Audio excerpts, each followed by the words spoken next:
कल देर शाम बीजिंग में शिव भक्तों के लिए एक बड़ी खुशखबरी सामने आई है। दरअसल 5 साल से बंद मानसरोवर यात्रा को फिर से शुरू करने की अब कोशिश रंग लाई है। तो चीन इस यात्रा के लिए रास्ता खोलने पर तैयार हो गया है। इस बात में कोई दो राय नहीं कि ये भारत की बड़ी कूटनीतिक जीत है, जिसका क्रेडिट भारत के जेम्स बॉन्ड कहे जाने वाले अजीत डोभाल को दिया जा रहा है। National security adviser Ajit Doval, पहले जासूसी और अब कूटनीति की दुनिया का ऐसा नाम जिसका लोहा पूरी दुनिया मानती है। पीएम मोदी के बेहद करीबी और भारत सरकार के टॉप स्ट्रेटजी मेकर्स में एक। भारत के एनएसए अजित डोभाल चीन दौरे पर पहुंचे, वहां के टॉप ब्यूरोक्रेट्स के साथ बैठक की और 5 साल बाद शिव भक्तों के लिए एक खुशखबरी आई। बुधवार को बीजिंग में चीन के विदेश मंत्री वांग यी और भारत के राष्ट्रीय सुरक्षा सलाहकार अजीत डोभाल के बीच बैठक हुई। इस बायलैटरल मीटिंग में चीन और भारत के बीच 6 अहम मुद्दों पर सहमति बनी। बैठक का मुख्य एजेंडा दोनों देशों के बीच जारी सीमा विवाद को सुलझाना था।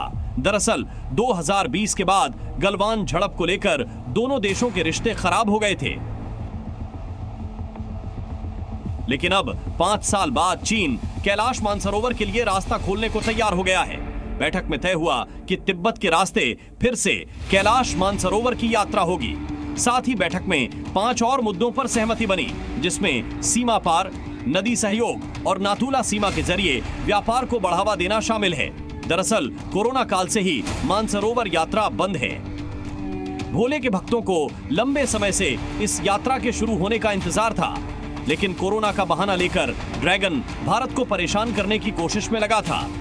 नेपाल के रास्ते पिछले साल चीन ने रास्ते खोले, लेकिन कड़े नियमों के चलते भारतीयों के लिए व्यावहारिक रूप से रास्ता बंद ही रहा। दोनों पक्षों ने इस बात को माना कि ग्राउंड पर शांतिपूर्ण हालात बनाना दोनों देश के लिए जरूरी है, ताकि बॉर्डर के मुद्दों का असर व्यापार जैसी जरूरी चीजों पर ना पड़े। बैठक में साल 2020 से सबक लेते हुए बॉर्डर पर शांति कायम करने और बॉर्डर मैनेजमेंट को लेकर चर्चा की गई। भारत के 007 यानी कि national security adviser Ajit Doval के चीन दौरे का दूसरा दिन पूरा हो गया। डोभाल की चीन यात्रा के जरिए भारत और चीन के बीच अहम मुद्दों पर बड़ी सहमति बन गई और इन सहमतियों में सबसे बड़ा मुद्दा रहा कैलाश मानसरोवर का।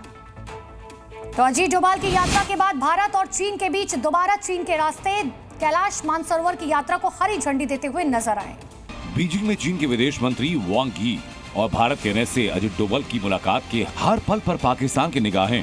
पाकिस्तान के अंदर हलचल कि चीन में अजित डोभाल क्या कर रहे हैं। इसी बीच खबर चीन से आई जिसमें पाकिस्तान के होश उड़ा। खबर ये कि चीन ने अपनी नो वीजा लिस्ट से पाकिस्तान का नाम हटा दिया, यानी अब चीन जाने वाले पाकिस्तानियों को वीजा लेना होगा।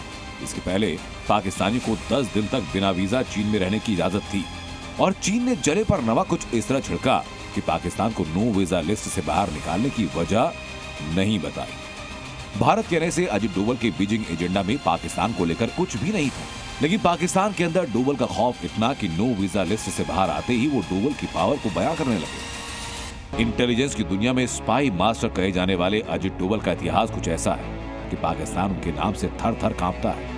बताया जाता है कि अजित डोभाल ने पाकिस्तान में अंडर कवर काम किया है। यही वजह है कि पाकिस्तान के लोग मोहम्मद यूनुस के बांग्लादेश को भी समझा रहे हैं कि कुछ भी करना, लेकिन डोभाल के देश भारत से टकराने की भूल मत करना। जब दिमाग में अजित डोभाल जैसे शख्सियत का खौफ हो तो दिल में अजीबोगरीब ख्याल आना लाजमी है। लेकिन अजित डोभाल की बीजिंग दौरे का असल मकसद भारत और चीन के बीच एलएसी पर जारी डिसएंगेजमेंट को अगली मंजिल तक ले जाना था और स्पाई मास्टर डोभाल ने इस मिशन को बखूबी पूरा किया।